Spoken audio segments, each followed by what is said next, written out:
वाशिम जिल्हा परिषद मध्ये एक सकाळच्या दरम्यान एक दुर्घटना घडली आहे। या ठिकाणी जिल्हा परिषदचे जे विद्युत मीटर रूम असते त्या रूमला आग लागली होती। अचानक या आगीमुळे पूर्णतः विद्युत मीटर हा रूम पूर्णतः जळून गेली आहे, पूर्ण खाक झाली आहे। सध्या परिस्थिती बघितलं तर या रूम मधले जेवढे साहित्य होतं, मीटर असो या इतर साहित्य पूर्णतः जळून खाक झालेले आहे। सध्या परिस्थिती वायरिंग असो या ठिकाणी जे सामग्री आहे पूर्णतः खाक झालेला आपल्याला यावरून दिसून येते।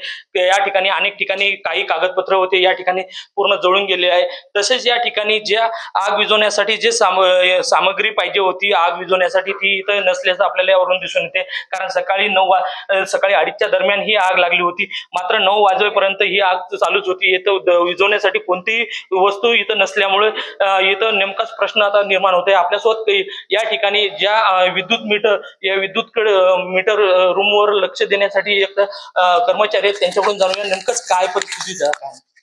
काय नाही, दोन अडीचच्या इतक्यात शॉर्ट सर्किट झाला। 2:30च्या इतक्यात शॉर्ट सर्किट झाला। नंतर मला सकाळी 5:45च्या इतक्यात इथं फोन केला की बा अशी गोष्ट झाली। मी तुरंत इथं आलो, बघितलं एमएससीबीची लाईन बंद केली। फायर ब्रिगेडची गाडी होती इथं उभी माझ्या पहिलेच। मग त्यांना म्हणलं दादा आता मी लाईन बंद केलेली आहे, म्हणलं तुम्ही आता पाणी वगैरे मारा म्हणलं। काय काय नुकसान झालं याच्यामध्ये? काय नाही, एमएससीबीचं टोटल नुकसान झालं सर। काय म्हणजे याच्यामुळे काय काय म्हणजे परिणाम होते वरचे, तुम्ही आता इथं देखभाल करतात? काय नाही सर, सेक्शन वगैरे टोटल बंद झाले सर। आता इथून 2 मजले 3 मजले जे आहेत म्हणलं, शिवसरांची लाईन तिकडची चालू आहे म्हणलं, आणि इकडची एक सर्किट बंद आहे। त्याच्यात आला महिला बाल कल्याण विभाग आहे, आरोग्य विभाग आहे, आणि पुरवठा विभाग आणि बांधकाम विभाग, ही टोटल लाईन बंद आहे सर।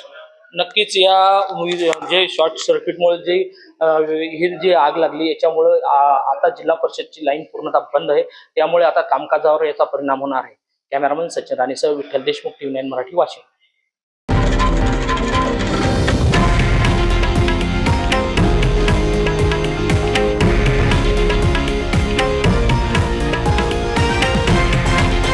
हे आहे देशातील नंबर 1 न्यूज नेटवर्क आणि आपण पाहत आहात TV9 मराठी, एकमेव।